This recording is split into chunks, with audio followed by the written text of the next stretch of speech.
Joining me now is one of the lawmakers who tried to enter the Department of Education today, Congresswoman Jahana Hayes, Democrat of Connecticut, and a 2016 National Teacher of the Year. It's a great pleasure, Congresswoman. And, let's just get right to the bottom. Who tried to stop you, and under what authority were they acting to block members of Congress? That's the part I have to wrap my head around. Who fund the very department that they're standing there blocking members from coming into the building? Well, thank you, Michael, and it's great to be here. And that's a great question. We did not get an answer to that. The man who came out, he met us at the door. The door was locked, and then he came out and met us and said we were not allowed entry to the building. We had to be on a guest list. And when I said, well, what is your name? What is your title? All he would say is, I work for the Department of Education. Never said who he was, kept pulling out a badge and pulling it back quickly.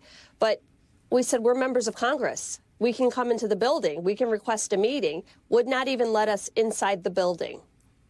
Amazing. It's just amazing. Well, it also kind of begs the question, what do you do next? I mean, this is the fourth time or so that members of Congress have been denied access to federal property. It's not a question of what do Democrats do, what do Republicans, what do members of Congress do when something like this happens? What do you think should happen next? Well, I think that's really important. I think part of the problem is the Speaker of the House, Mike Johnson, has ceded all of our Article I powers to the president.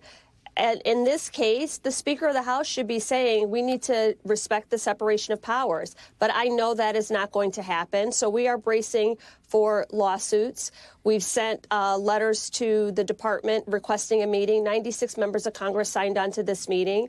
Outside groups are gearing up to file lawsuits because we read Project 2025. We know what's next. We know what's coming. And Elon Musk and Donald Trump, this whole administration is going play by play in what we saw in this Project 2025. But one thing I don't think people understand. For me, it was important to go to the department because and request this meeting because I'm open to, if you want to audit the department, if you want to make reforms, let's talk about it. Let's work together and see what we need to do. They don't want to do that. They want to tear everything down, just like they talked about in your last segment. And I hope people understand what that means. A lot of the things that Republicans are complaining about that they don't like about the department with curriculum and things that happen in the school, those are local issues, not decided by the Department of Education.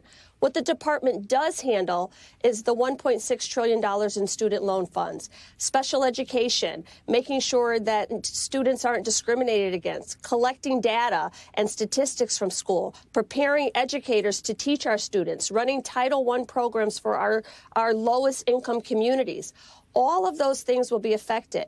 And people need to understand if those programs are cut, one of two things are going to happen. If the department is cut, one of two things are going to happen. Either those programs are going to go away or their taxes are going to go up to fund their local school systems.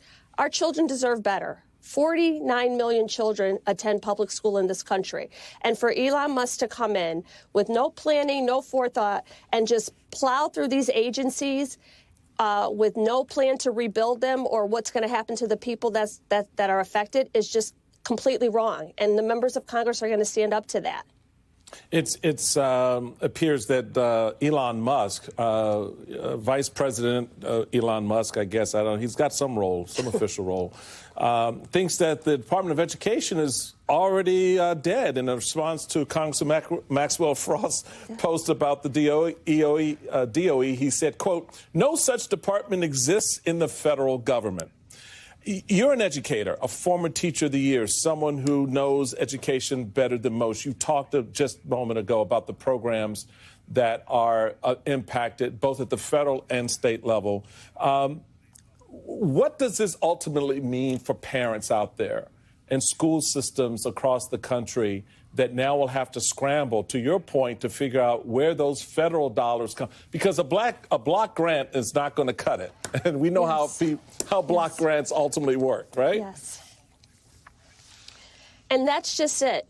Elon Musk's children don't need public schools. They're not relying on the services that are provided in public school. Donald Trump's children don't need public schools. It's my friends and neighbors. It's the kids that I taught. 7.5 million children receive special education services, wraparound services, accommodations, IEPs, the things that they need in order to learn and meet their educational goals. So many of our rural communities that don't have charter schools, that wouldn't be able to take advantage of some of these voucher programs. People need to think about that. All of those children will be denied a public education. When we had our committee hearing yesterday, the chairman said 1 million students access vouchers for private charter schools. They want to take all this money from the Department of Education and put it into voucher programs. There are not enough spaces for all of the children. What are we going to do with all of these kids? You know, and people really need to think about that. A nation that doesn't invest in their children, that doesn't prepare them to be global citizens, to meet the workforce, we are going to lose a whole generation of kids. And it's not just the Department of Education. They're going after funding for Head Start and HHS. I don't understand this fascination or fixation on pulling money back that we use as resources for our children.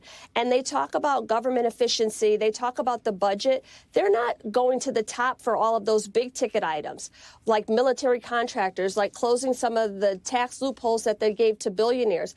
They're taking money from the most vulnerable children, from our global aid programs, a fraction of the budget that really helps invest in the future of this country. And parents need to think about that.